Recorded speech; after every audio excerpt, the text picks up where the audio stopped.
Hello and welcome to today's Media Associates International webinar. An AI caption translation of this webinar is available by clicking on Show Translations and choosing your preferred language. My name is Heather Pubels, and I'm the President and CEO of MAI. MAI is a global network that exists to equip, encourage, and connect global Christian writers, editors, and publishers as they create life-transforming materials in their heart language and local context. In collaboration with our community, we hope to see these publications strengthen the church and impact society. We had 61 people from 25 countries register for today's webinar. We'd like to welcome our first-time attenders. If you are a first-time attender, can you please click on the raise hand button? Let's take a look to see if there's any of you who are first-time attenders here today. Oh, we've got a couple people who have raised their hand. Great. It's great to have you here. Thank you for joining us. Please remember to put your comments in the chat and questions in the Q&A box. We'll get to as many of them as we can during the question and answer time at the end of the presentation. Today's 1-hour webinar is entitled The Threaded Rope: How Your Idea, Marketing, and Content Can Work Together to Create a Strong Offering to the World. Authors frequently struggle with the complexity in the marketplace. That feeling of overwhelm when you realize that writing the book is really just the beginning. In this session, Casey Helmick will discuss ways to make your book idea, the marketing of that idea, and the other content you must create in this modern digital society successfully threaded together for success. Casey has 10 years of media and marketing experience with stints in both nonprofit and for-profit industries, almost exclusively focused on developing financially successful content strategy for CEOs, founders, and the brands they lead. He's the co-founder of a media production company, Newbridge Studios, and a member of MAI's international board. Casey, can you tell us a little bit about a project that you're working on right now? Well, I always feel like, first of all, Heather, thanks for having me. And I am always thinking about MAI. So I'm not going to use that as my project, but it is a project, as you know, and there's lots of good work to be done there. Um, a big project I'm working on right now is with an organization that some may be familiar with called Compassion International. Compassion does a whole lot of things all around the world. One of the things they do, they're most known for is child sponsorship and community sponsorship. And we're currently bringing together a bunch of different voices and shooting essentially a television show for them. It'll Wow. be distributed digitally, but um, trying to have nuanced conversations, the conversations that we're all having. They might not be in your Sunday sermon, but they're things that are on your heart as a believer and you might have some concern for. And so helping kind of position Compassion's brand to be a listener and understand what Christians are going through and bring compassion to the conversation. So I'm excited about that one. It's a big project, and um, if you're interested in seeing it, I'm sure it'll be on their YouTube channel at some point if you want to take a peek. Awesome. Well, great. Thank you very much, Casey. You are welcome to share your screen and get started. All right, let's do it. Well, like I said, thanks to the team at MAI for putting this together for bringing such a big wide community together. I got the note from the team about um, where everyone's from, and so I do have some examples in my presentation that are skewed towards people of faith. I have examples in my presentation that I'm going to do a little bit better job explaining because they have a bit of Americana feel to them. Most of the work we do is based here in America, but we know that the trends we're about to look at here are global. So what I'll do, I have about a dozen slides here I'm going to go through, and I love to leave a lot of time at the end for some Q&A. So as you're listening and you have questions, jot them down, and we'll have 10 or 15 minutes at the end to cover those. Today's presentation we call the threaded rope presentation. Just say, as you're sitting there listening and thinking about your work, how many of you can sort of do a virtual hand raise? How many of you just feel overwhelmed with how many hats you have to wear, how many jobs it feels like you have to have? in this age we live in. You can't just be an author or a publisher or a whatever your thing may be. You can't just run a nonprofit, but you also have to do all the other things. I'm going to assume that most of you are virtually raising your hand because I think we all feel that. So what I like to do here in this presentation, I'm going to start by showing you a kind of a timeline that we use. This is kind of a big picture of just how has the spreading of ideas, this evolution of ideas we call it, how has this changed over time?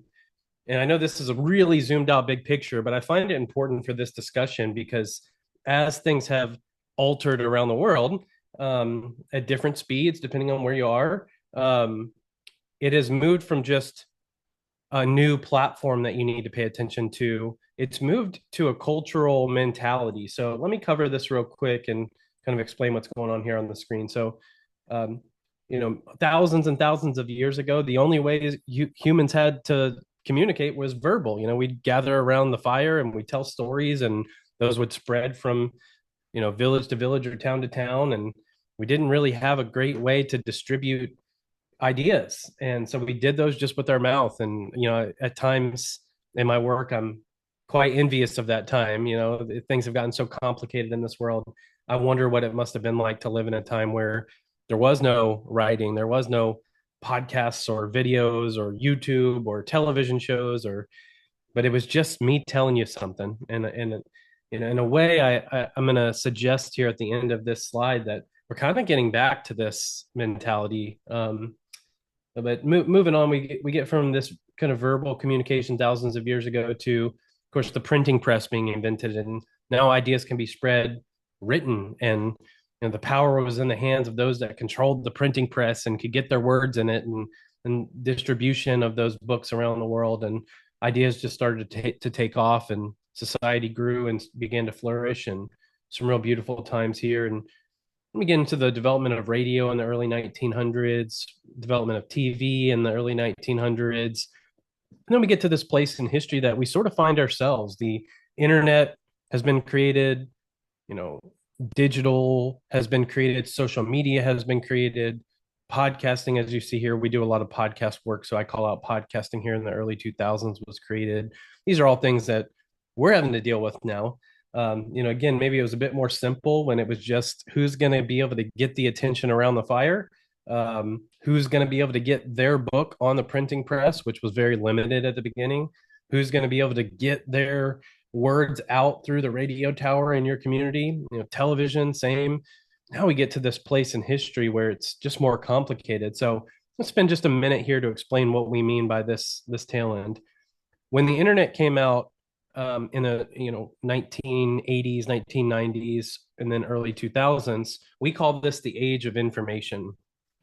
So in order to succeed in this time frame here, what you needed the best information. You needed to put out a website, to put out a podcast episode that had very quickly information spread quickly and freely. That was the name of the game. So I'm going to have a website that has all the answers to who won the baseball game last night, or what's the weather going to be like in, India today, or whatever my information was. Information was the winner. But as time went by and things like social media began to come out, information wasn't enough anymore. Everybody has information. It became commoditized. Now it's about the age of convenience. We needed to not only have information that we can spread quickly and often freely, but it needed to be conveniently distributed everywhere. So you can't just have a website. You can't just have a podcast. You can't just have videos on the internet. You have to have all those things. And you have to have them in different shapes and formats on social media and emails you send to people and on your website. And also, don't forget, something on television, potentially something on radio, books, and verbal communication. So it's just layers upon layers. I'm sure you all are already feeling overwhelmed by that. But we've moved into a third age that we've seen and we've noticed here. And this really came about in the global crisis that we had in 2021. Felt like the world sort of shifted under us in a lot of different ways. And so you can't just have that information, right? And you can't just distribute it conveniently everywhere to everyone. But now you have to entertain people. Now people's expectation is that it isn't just words on a page, it's not just words on paper, but that they get to know you, that they get to know your story, that they get entertained by you in a way. And we're not trying to call for all of you to become comedians or actors or actresses or something like that. But we do want to call out here that part of succeeding in this world, part of what we'll get to in this threaded rope mentality is thinking about yourself in this society we live in, where it's no longer just about the radio station and getting on that singular, or getting on the television station, or printing a book, even having a podcast, but it's about distributing information quickly, often freely, conveniently distributing that in all the places, and entertaining people in a way along that journey. So let's dive into a little bit of an emotional toll here. This is part of the Americana. Some of you may not have seen this movie, so I'll give you a little rundown here for those of you that have seen Field of Dreams. Field of Dreams is a movie. I think it was in the late 80s, early 90s, pretty popular here in America. And what we're seeing here is a scene where the actor is sort of blindly told, hey, you have this big cornfield. You don't know what your future is like. You're very worried about what's going to be next. If you build a big baseball field in this cornfield, the people will come. The famous quote, if we build it, they will come. Um, I think sometimes we feel this way when we're an author or a publisher or something. It's people think if we write it, they'll read it. If we publish it, they'll buy it. If we do great work, they'll donate money to our cause. And my exercise here for you to just sort of mentally go through is, when you hear this, does it make you kind of smiley and optimistic? Like, hurrah, the world can work this way. I want to believe, I want to have faith, I want to have trust. Or does it make you a little, skeptical, cynical, angry? That's not how the world works. I can't just write the book and people will magically read it. I feel like I have to do 1,000 other things to get people's attention. Again, my assumption would be, as you're listening, um, that a lot of you are going to be in this angry bucket. If there was a raise your hand and give a thumbs down kind of thing here, I bet a lot of you would do that. Because the reality is, we live in this world where we don't just gather around a fire and tell a story anymore. We don't live in a if you build it, they will come world. You do have to wear a lot of hats. And my hope in this presentation, as we move forward into the actual concept here I'm going to share with you, is that we can do this very strategically. We can do it in a kind and compassionate way to the world. We can do it in a way that we feel excited about and not discouraged by. And we can do it working smarter, not harder. Yes, you may have to put on 3 or 4 extra hats, but I think there's a way to do these things that is authentic to who you are and your message, and doesn't make you feel icky and like you're doing a marketing exercise that you don't believe in. So, what is this threaded rope? That's the name of this presentation here. So, the threaded rope, this is how we define it. The threaded rope concept is the active weaving together of your product, your content, and your marketing to develop buyers, fans, and advocates who are informed conveniently while being entertained. So I know there's a lot there. I'm going to give an example here. You can read it at the bottom. By the way, Heather and the team can make this presentation deck available to you all, so you can review it later. I know there's a lot of things in this deck.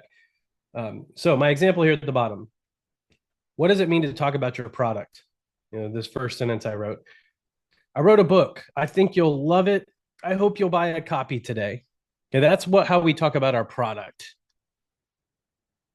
Now, how do we use content to also intrigue people?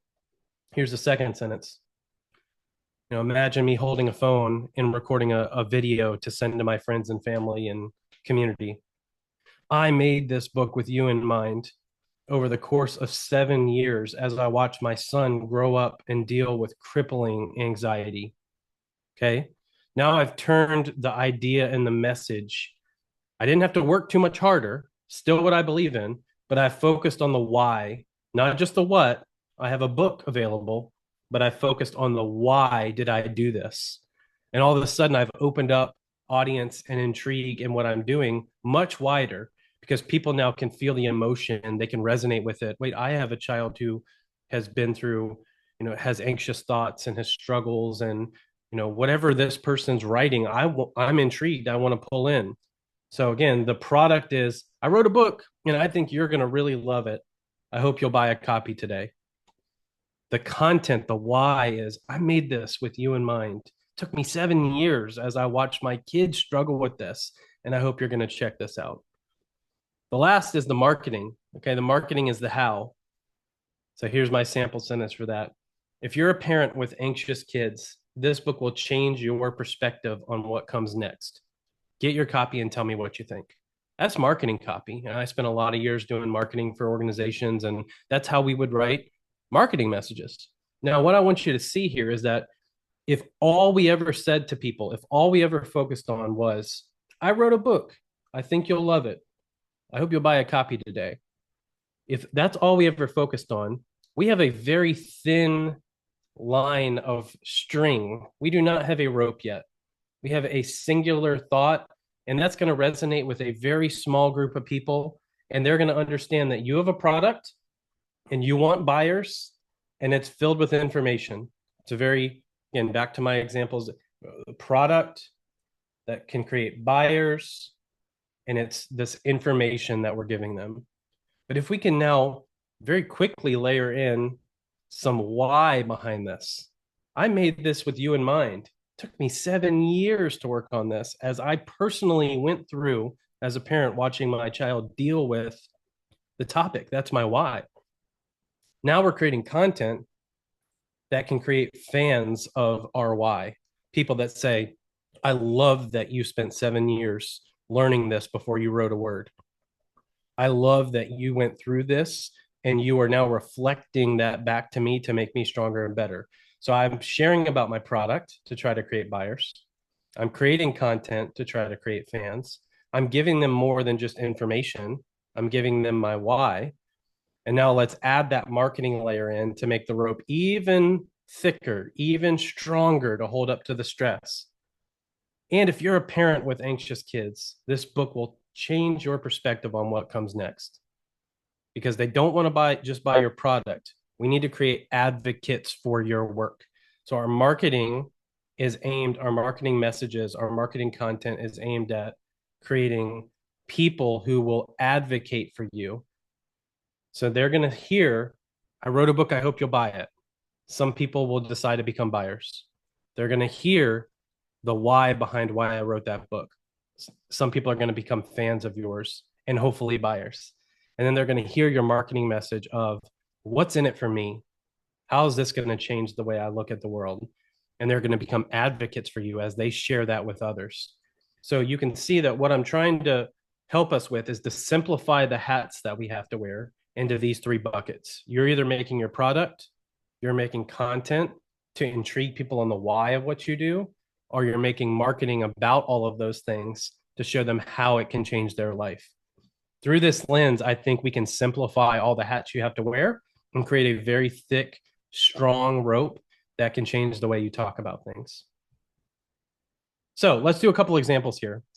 I had a great talk this morning with Heather about this example, so I might alter a few of my points here. But let's think about, the author C.S. Lewis, very famous author, wrote the Chronicles of Narnia in the 50s, 60s.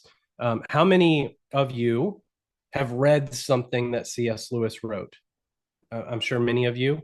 That would be his product, correct? So he wrote a book and he hoped people bought it, and people still to this day buy books written by C.S. Lewis. So he was able to, back to our example on this slide, at some point, he and the people around him were able to communicate the what. What do we have to offer? We have the book Mere Christianity. We have the books Chronicles of Narnia, the series. And they were able to create buyers because there's some of you on this call. You've proven my point that he's been able to do that. Now, second question. How many of you are fans of C.S. Lewis? Now, as you're thinking about that, your answer might be me. Yes, right. But are you fans of C.S. Lewis? Are you fans of C.S. Lewis work? Could you tell me two or three facts about C.S. Lewis? No. Usually the answer is no. I talked to Heather this morning and she had lots of fun facts about C.S. Lewis. So she is a fan of C.S. Lewis. We live in a time now where it's important to not just create great product and create great work for people to experience, but we also have to try to create content about us, our product, our process, what we're building, so that people become fanatical, not just about the book, the books, Chronicles of Narnia, the series, but they think, gosh, I love C.S. Lewis because he shared his journey, he shared his process. So this is a second hat that I believe you're required to wear as an author, as a publisher, is not only how do I make incredible work, but how do I allow people to get to know me and who I am and what I'm going through in my process? And this manifests itself. We'll look at this in a little bit, but as things you can do on social media, as things you can do in a podcast, as things you can do on YouTube, as stories you should be telling on radio interviews, as going around your community and sharing who you are at live events and different moments there. So again, back to my question here: how many of you have read something? A lot of hands are going up. How many of your fans, little less hands going up because you don't know as much about this person? He was around a long time ago and you know him by his work. But, I think there's an opportunity here for you to not only be a great author or a great publisher or whatever your role is here on this call, but for people to actually get to know you. And we'll look at this at the end, but our belief is that if people are fanatical about you and your mission that you're on, it's so much easier to convince them to buy your next product. If they are not fans of you and who you are and why you're doing what you're doing, you have to really sell that book hard. Last question here. How many of you advocate for C.S. Lewis? So, how many of you have said, oh my goodness, you have to read this C.S. Lewis book? If you haven't read Mere Christianity, you are missing out on the world. Okay, a lot of people share his work, but other than Heather, there are very few people that can speak to this is why you should read C.S. Lewis, because he went through this and he did this and his experience in life was this. And it doesn't really matter what the next book is I'm going to hand you from him. You can trust it and believe in it and get lots of things from it because of these things I know about him and the time he lived in and the culture he built around him and his community. And so, because I have a very shallow depth of fandom towards C.S. Lewis, I can advocate for his individual pieces of work. It's so much easier if we can get our communities to advocate not just for our work, your next book you're going to write, but also who you are as a human, what you believe in, your spiritual journey you're on, etc.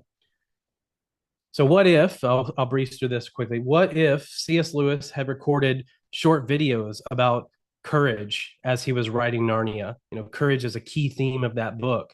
What if there were, again, he lived long ago, but what if there were little videos that we could watch now to get to know C.S. Lewis and why he wrote about courage? And I mean, he lived in the time of world wars and what it must have been like to write things during that time and the courage that he saw around him. It would be incredible to get to know him through those videos. The key I want you to pick up on here is that he was thinking about that theme. He was processing it. He was talking to his friends about it. He was praying about it. He was meditating on it. It was already there. It wasn't extra work for him, other than, again, I'm mixing up my timelines a bit here, but other than for him to flip on a camera and talk to me about it. Tell me what courage means. Tell me what resources he's using to develop his understanding of what true courage is. What does he see in the Bible related to the theme of courage? And how is that then infusing into this beautiful work that he's writing? How awesome would it be to have a resource like that? It would make you a total fan of C.S. Lewis, would be my guess. And again, it wouldn't matter what the next book is that C.S. Lewis released, because I got to know him and his views on something as pivotal to humans as courage. I would want to give his next book a try. He wouldn't have to do a hard sell on why I should buy the next book. I would naturally already be there because I'm a fan of him and how he approaches the world. By getting to know C.S. Lewis, would that make us feel more connected to him and his work? Of course. And he is combining in this what if example, he's combining his product, his book that he's writing with the key theme of courage, with content that he can begin to weave together into this beautifully strong rope so that now you're consuming little videos about courage, something we all want and need more of, while we're also being prepped for his product, his book to come out. And as we combine those two efforts, it makes for a stronger offering to the world. Okay, I'm going to breeze through this one because it's the same exercise. I just wanted to add a second view here. Here we're fast forward to the 90s, and J.K. Rowling writes Harry Potter, which is one of the best-selling books ever, best-selling series ever. Of course, how many of you have read something from J.K. Rowling? Often many hands go up. How many of you are fans of J.K.? Less hands, right? Because we know her by her work, but we don't know quite as much about her, likely, unless you are a fan of her. How many of you advocate for J.K. Rowling, not her work, but for her and what the next thing is she's going to come out? Less hands, right? So many people have experienced her product, less have become fans, less are advocates for her. Again, my premise to you is try to check all three of those boxes. Do not just produce things that make people want to read your book, produce things that allow people to get to know you and the values and the themes that you want to bring to the world. So, what if J.K. Rowling had hosted a weekly phone call where she was talking to her best friend about friendship, which is a key theme inside of her books? And we got to listen into those in the late 90s and 2000s as she wrote all of these beautiful pieces of work. When hearing her share her views on friendship make you a bigger advocate with your friends on her behalf? You have to listen. You have to listen to these calls. You've got to read the next thing from JK, everything she says on these calls about friendship with her friend. She's saying the things I believe in. She's saying the things I feel. She's connecting with me and my thoughts and my emotion. She's combining content that she's able to make with her marketing, because as she's voicing things in the world on these theoretical phone calls that she's having, as she's voicing those, she's convincing you of a belief system that you share, or maybe you don't and you leave the calls. She's convincing you and she's rallying a community around a key theme and not about you should buy my book, but about a theme found in the book and why she's writing it. And then she's able on those calls to start to weave together some marketing messaging. I wrote these books. I'm writing these books because friendship feels important in this digital world we're about to walk into. And I hope you'll check out one of those books. They come out at this date. Here's the how of how you can be involved. So let's think about you. Let's look in the mirror a little bit. How many people have consumed an idea that you've created? How many people have read a book or that you've published or that you've written? How many people have read a blog post you've written one day, or that you've texted an idea to? Now, how many people are getting to know you and not just your idea? How much work have you put in not to just write your next book and try to get it published and try to get it on bookshelves, try to get it distributed and purchased by people, but how much work have you put into actually letting them get to know you, letting them get to know values and why you care and why you wrote this book and why it's bigger than one idea, but it is a life that you're trying to build. And then third, how many people are advocating for you? How many people have heard your marketing about your book and loved the things you're making so much that they became the marketing team for you and with you, that they are advocating not just for, the Harry Potter book that's going to come out, or the Mere Christianity, or the Chronicles of Narnia, or whatever the great work is that you're creating, but they say, oh man, this author sees the world the way I do. And I'm convinced whatever the next thing is that they're going to write is something that I'm going to love and something that you'll love. That's the peak here. So how do we do this? Well, I've stacked a lot of stuff on top of each other, and the wrong mentality is to get overwhelmed. But let's look here. So their expectations on us, just as a reminder here, is they want information. They want it spread quickly. They often want it freely. We live in this world where you can just Google something, or you can use AI to find it, and that is in part an expectation we have to deal with. They want it conveniently distributed everywhere. They want it on their social media feed. They want an audiobook. They want a written book in the bookstore. They want to buy it on Amazon. They want it in a video series. They want a podcast about it. How do we deal with that? And they want to be entertained. Their expectation is not just that they would receive information, but it has to be wrapped in a bow of entertainment these days. And we've got to figure that out. So our role is, yes, to create a product, and yes, to create content about the why behind what we're doing. And yes, to market our work and to tell people the how of what we're doing. Because our desired outcome is, yes, to get buyers of our ideas. And I imagine a lot of our questions at the end are going to focus on how to develop more buyers. But my challenge to you is that we also should want fans of our story, of our why, of why we exist, of why we do what we do, and that we should want advocates of our future, people who are saying, C.S. Lewis believes the things that I believe. And if he writes a new book, which of course he can't do anymore, but if he writes a new book, you should buy it.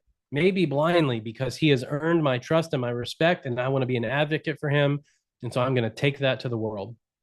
I have red X's here just to signify this is overwhelming. This is too much. This is 12 people's worth of jobs. But this is the world we live in, is that we've got to find simplified ways to thread together our product, our book, our content, things we put on social media, emails that we write for people, blog posts, word of mouth, event, all the things we can make about our why, and our marketing. How do you activate people? How can they get involved in your world? How can they find it? How can they consume it? We've got to find a way to weave these three things together and do this. This is the work ahead of us. So we're right here at the end. What does threading actually look like?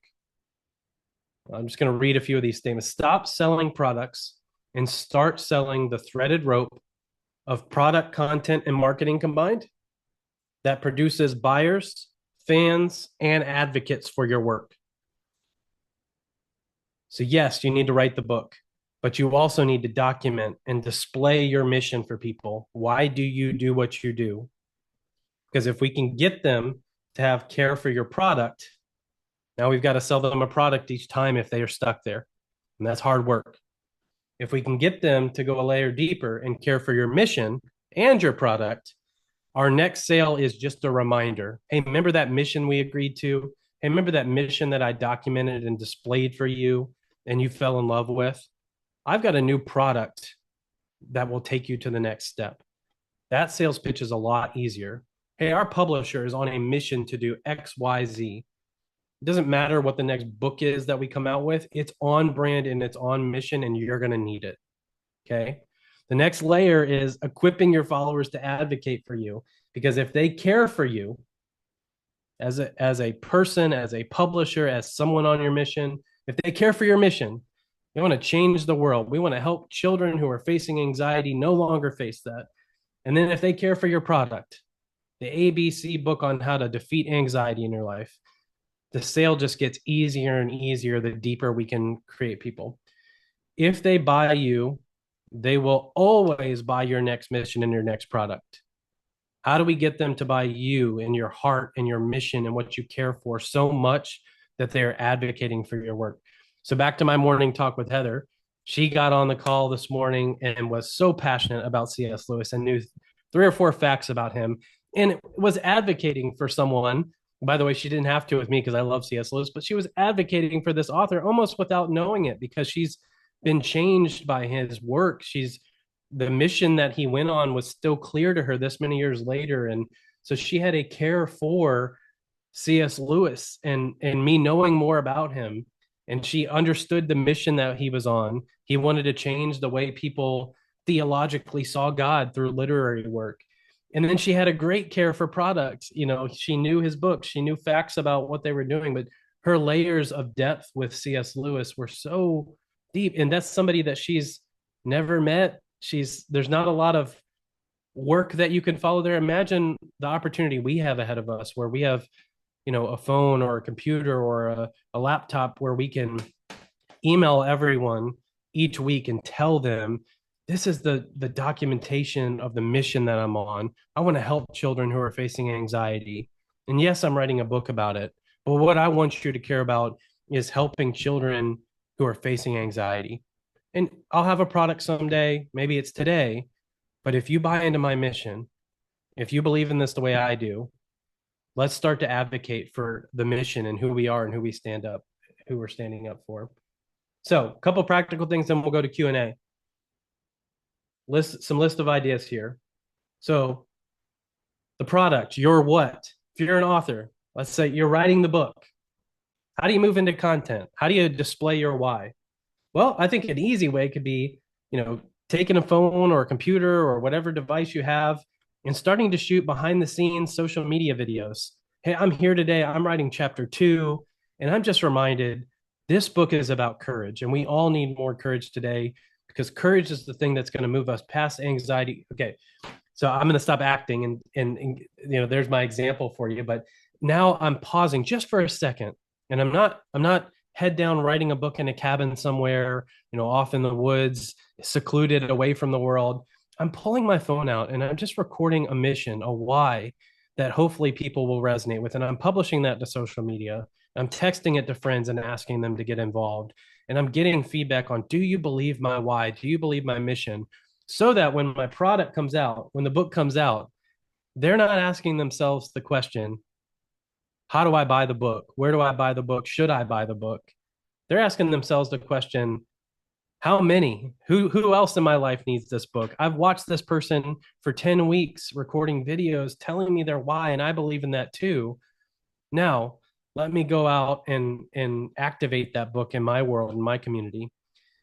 When we get into the marketing for an author, again, appearing on a podcast, taking time out of your day to appear. Now, I know these are extra tasks for you if you're an author and think, how do I do all these things? Writing's taking up all my time. I don't want to be the downer on this call, but this is the world we live in. We're no longer at the campfire. We have to play and get information out. We've got to do it on all the platforms. So you're writing your book, you're pausing to take some behind the scenes social media videos, and you're reaching out to your favorite podcast you listen to and saying, I'm on this mission to defeat crippling anxiety in children. Would you have me on your podcast? I'm not going to tell people they have to buy my book. I just want to share about this mission that I'm on. And if they love that mission, they'll find the book. And spending 20 or 30 or 40 minutes talking to someone on their podcast, on their radio show, going to a live event and giving a 10-minute talk at the beginning, whatever we can do to talk about your how, that is worth your time. And so we're weaving together these three things of creating my product and being able to describe what that is, being able to capture something and display it to the world of why I'm doing this in the first place. That doesn't feel like I'm selling you on buying my book. It feels like a true mission that I'm on.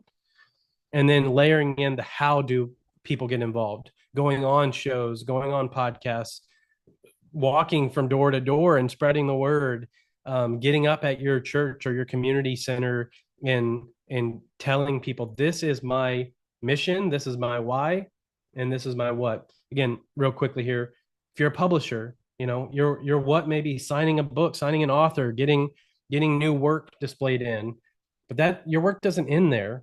And what if you hosted a podcast where every week you brought on one of the authors that is in your publishing division and you had a discussion with them about their why? What do they care about most right now?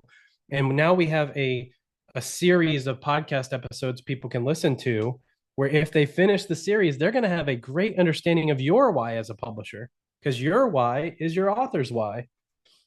Then what if we take some videos or some moments from that podcast you've developed and we turn them into advertising? We put them on, Facebook or Amazon or other platforms and show, here's our why.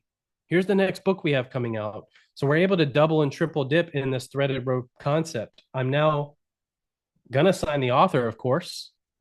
But while I'm doing that, I'm going to have them sit down for 20 minutes after the signing on Zoom with me and record an episode about their why. And then I'm going to clip out 30 seconds of that video and turn it into an advertisement. Again, if there's some, I know there's some nonprofits kind of mentality on this call. We can't just do the work of your nonprofit. What if we live stream from whatever your field looks like and we showed people, this is our why. We're on a stage talking to 50 new authors right now. Here's what they look like. Here's the top question that they just asked us. And I wanted you to be able to see this. And then what if we, go to a live event and show that video and host that video? So you can see, just to summarize, and then Heather, we can open up for questions here.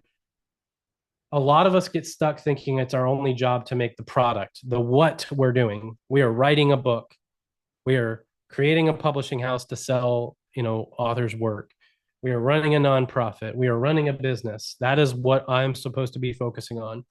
And my suggestion to you is to begin to use these three lenses in your week to week work. Am I not just creating my what messages? Am I also creating why messages and getting those out to the world?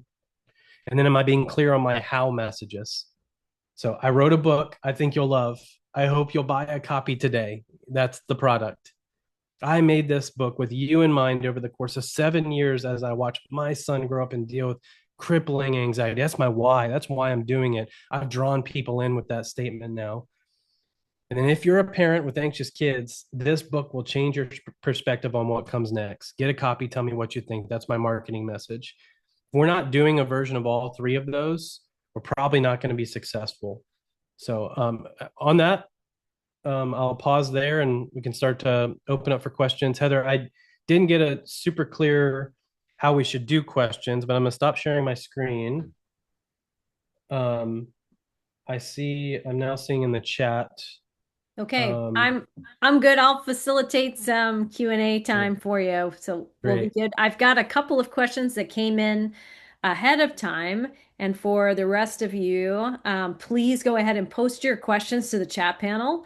And I'll make sure that Casey hears those. But here's one of the questions that came in ahead of time. As the owner and manager of a small editorial business in Guatemala City, I am often the writer, editor, publisher, and distribution person. How do I combine them all to be productive? Yeah, sometimes when I give this presentation, I fear that we get a bit lost. And I would say I like to start by looking at what am I doing right now to communicate about the product I have. So if you're a publisher, that might be a series of books that you're trying to get distributed, trying to sell. What are all the things? How do I talk about that? And am I being missional enough? I think upgrading to adding not just discussions about the what, but then adding the why. What I often find is that these things become very layered and easy to execute. So, like I used in my example, I might be doing a product launch and posting on Facebook. Here are the next 3 books that our publisher's launching. Now, it would take me an extra 5 minutes if I truly know my work to add that extra sentence, to add that extra photo or video to say, hey, Facebook fans, here are the 3 books we're coming out with. And if you notice, they're all connected by the thread of anxiety. And if you're feeling anxious, like I am, like I have, like what's in my story, taking it, just adding that missional statement is the right first step and beginning to build that muscle up. And that's going to start to open up opportunities where people will begin to comment on your social media, for example, and say, oh my gosh, I'm feeling anxious too. I love more work about anxiety in children. Oh my, okay, now I can think, should I do a once a week Facebook post about that? Who do I know that can talk about that? But the first step is really being critical with your messages wherever you distribute messages in emails or social media, et cetera. Can I add more of the why, more of the mission behind why our publishing house exists? Juice that up a bit and then listen for what your audience shares. The question was about how do I organize all that and not be overwhelmed? The reason I harp on mission is because if you can't describe your mission, you need to take a few steps back and spend some time in a boardroom with a whiteboard, really analyzing who are we and why do we do this? That should be the easiest thing for you to talk about. It shouldn't add much time to how you talk about your work. It should roll right off right off your tongue, right off your fingertips out. So that's a good place to start without adding a lot of overwhelming work. Great. Another question that's come through from Ethiopia. How does an author advertise if he or she is a self-published author? Yeah, yeah. So the best advice I give to self-published people, which is not just books, we have people that we work with that are trying to get their podcast out to the world, or they're trying to get their radio show out to the world, and they don't have any big engine behind them. I think sometimes we focus on the creativity of the product we're trying to make, the book we're trying to write, and we forget you're the best marketer for it right now. So how do you build a list of 50 of your closest friends and family? And how do you convince them of the why on why you created this? So often I find that self-published authors are going to their community and saying, I wrote this book. Would you please, please, please buy it? It'll change my life if you buy. I think that's the wrong message. I think you should be building a list of your closest 50, 100 people, friends, community, church members, however big that list is. And you should be one by one going to them and having a discussion that sounds more like, I've been spending 7 years watching my kid struggle with this anxiety. And after that time, I realized I had a couple interesting learnings from that, and I wrote them in this book. And I don't know if you've ever faced that challenge, but if you have, I'd love for you to read this book. I'd love for you to give them more of the why. And when they start to buy into that why, they're going to turn into advocates for you. The only chance of success a self-published author has is to convince 50 people to be your marketing team. We Mm. have to find a way to get your community to not just do you a favor and buy a copy of your book because they really like you, but to become fans of your why, and for them Mhm. to be convinced that the tool, the product you made, could change somebody's life in their world, somebody that you don't know. That's the only chance you have of succeeding, is to have advocates on your behalf. And so your job is to write that book, but very quickly your second job becomes, how do I create my first 50 advocates that will go share about my book in rooms that I'll never walk into? That's great. Easier Yeah. said than done, by the way. Yes, we had a lot of good kind of reactions to that. I think it's excellent. Hey, Casey, can you share some of the ways that people can make their work processes more efficient? What are some tools that they can use? Because it can Yeah, be really overwhelming thinking, it is. okay, I've written this book that took so much out of me. Now I need to do all these other things. What are ways Yeah. that uh, we were talking about C.S. Lewis did radio Yeah. broadcasts and Yeah. transcribed them and wrote books from his transcriptions. Yeah. It's much easier now. How would you do that? Absolutely. Well, I'll start on that example. I think as you're creating your book, or even again, if you're a publisher, as you're developing your business, if you're a nonprofit, as you're developing your work, document along your way. Don't procrastinate until the end and think, okay, I wrote my work. Now let me take that hat off and let me put on my marketing hat and figure out how to. You should be doing these things simultaneously. You should be writing chapter one, and at the end of chapter one, you should be pausing and picking up a device and recording audio of yourself saying, here's my reflection on what I just wrote. I feel this way. I'm confused about this in my story. I'm really excited about chapter two because blah, blah, blah, blah, blah. I, I really think that children are going to experience my work this way. Here's something I found that was hard about writing that chapter. And just save those recordings and get those recordings transcribed. If you just do a quick Google search, transcribe audio, 1,000 very affordable, if not free services will pop up where you can transcribe those voice messages to yourself. You'll be surprised at how much of the marketing work you're going to be doing along the journey. So when you get to the end and the moment where you need to share your mission and share your marketing and post things, you've done a lot of that work because you're able to go back and say, what was I feeling when I wrote chapter one? I was feeling anxious. I was feeling, what's going to be in chapter two? I have no idea. Okay, now when I go to promote my book, I've got a Facebook post, I've got an email I can write, I've got a transcription that I can help guide a phone conversation I want to have with a friend. When I need to call a publisher to convince them why this work is great, I've got a bunch of content already created that can help me retell that story. Humans are, we're very interesting creatures. God created us in a very interesting way. We have such a short-term memory. The things that you thought when you were starting to write your book are often gone by the time you're done writing it. And you think, I'll remember that. I'll know that. But if you don't pause and document some of that, even if you're not sharing it publicly, I think you're missing out. The quickly, a second tool suggestion I'll give. So first was record audio of yourself in the process and transcribe it, and then figure out what all that means and how to use that in your marketing. The second, me, I just really, I'm really a big fan of bringing your community along the process as you're writing your work. Don't go off and hide and write your next book, but find 10 or 12 people that along the journey can read your early drafts, your early manuscripts, give you some advice. You'd be surprised at how much their words will become marketing help for you as you go. Again, they want to help you. You have to make it clear. Your friends and family want to help you. You have to make it clear along the way how they can. And so if I was writing a book right now, I'd write chapter one and I'd send it to my wife. I'd send it to my best few friends. I'd send it to a writer that's mentored me. I'd send it to my pastor at my church. And I'd have it in some sort of Google Doc or something where they can add comments to it and say, this is confusing. I love this part. This chapter, this sentence made me cry.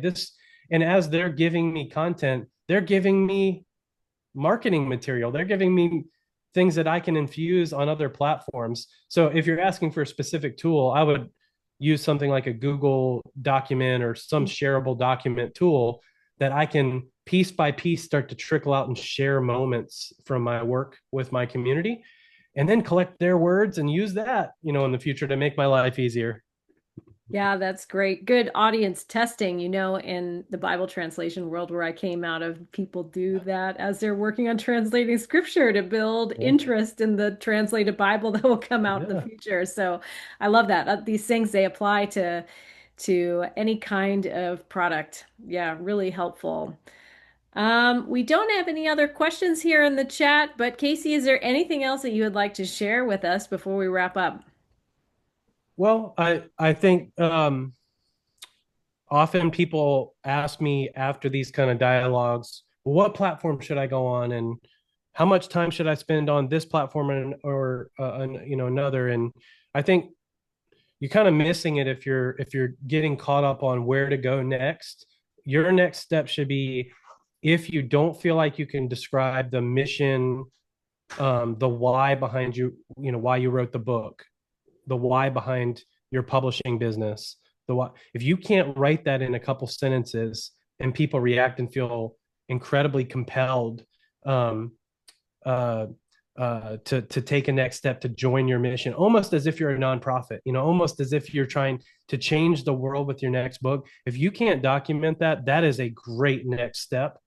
And I bring that up before thinking about marketing and platforms. Like, should I have a podcast? Should I make videos?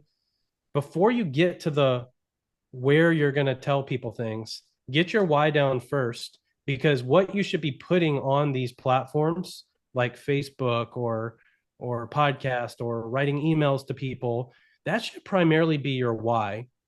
The people that are going to buy your book because you tell them, I wrote a book, I think you'll love it, you should buy it. That's easy. We can post that on a website. We can send a text message to people and convince them of that.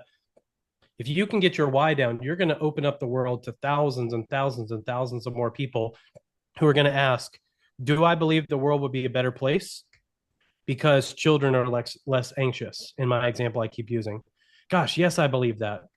Now, who is this person that's writing it, and can I believe them? And let me get to know them and their mission and their why through their Facebook page or through their podcast or through their other platforms. And so that'll be my final statement here.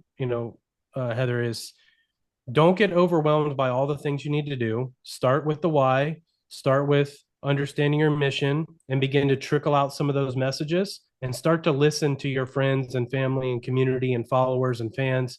How are they responding to that? And then move on from there and upgrade from there, and then add Facebook, and then add podcast, and then add YouTube videos or whatever else may come next. That's great. We did have one other question come through. That's a good one that I'd Great. like us to talk about. It's about risk. Is it safe to share pieces from the book you are writing, considering that there are competitors out there? And aren't you perhaps giving the enemy an opportunity to sabotage or kill your book project? I think there's some reality to that question, but um, pretty much I'm gonna be careful with the statement I'm about to make, but I'm gonna say it anyways. I'm thinking, should I filter this? There are very few new ideas in the world. You know, Mhm. you're as much as novel as you think your idea is, as you think, gosh, no one's ever done it quite like me. The reality is, there's probably a book adjacent or similar. There's probably a publisher that's approached things, in a similar way as you. I think working with the mentality of somebody might steal this if it trickles out. Um, I know there's moments for that. I know if you're writing a movie script and it has specific actors and dialogue, or if you're writing a book, you need to be slightly careful. Um, but I don't like to live life that way. I like to live life with a big community of people that can give me feedback and make my work better, and an understanding that likely whatever amazing idea I think I've just come up with, somebody's probably said those words before. Somebody's probably taken a similar approach. There's probably something already out there. And I'm probably been inspired by other people's work. Mhm. And that's how I landed where I am. So I would just counter that thought with, I'm thankful for people who are cautious. And I I want everyone on this call and everyone who will watch this video, I want them to experience the goodness that can come from lowering your shield a little bit and welcoming a few more people into your process and into your strategy and into your mission and into your why. And I think that good that comes from that is going to outweigh the evil that might exist in the world. Um, I, I'm an optimist in that way, and I think again, a lot of people on this call are going to have a faith background. I think light and goodness always defeats darkness and evil. And I think if we walk into our next step, convincing people of our why and the spiritual drive behind what we're doing and how it can change people's lives and how passionate we are about it, I like to leave the protection of that mission to the God who created me and gave me that mission.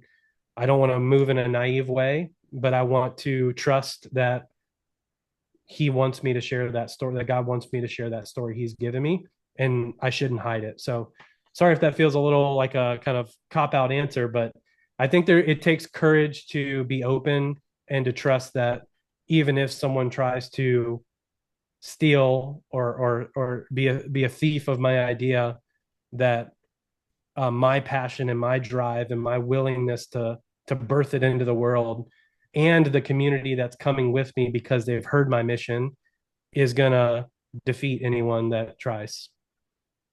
Yeah, thank you very much for that, Casey.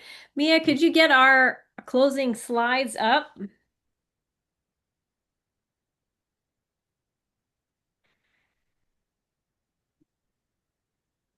Oh, let's go back one slide. There we go.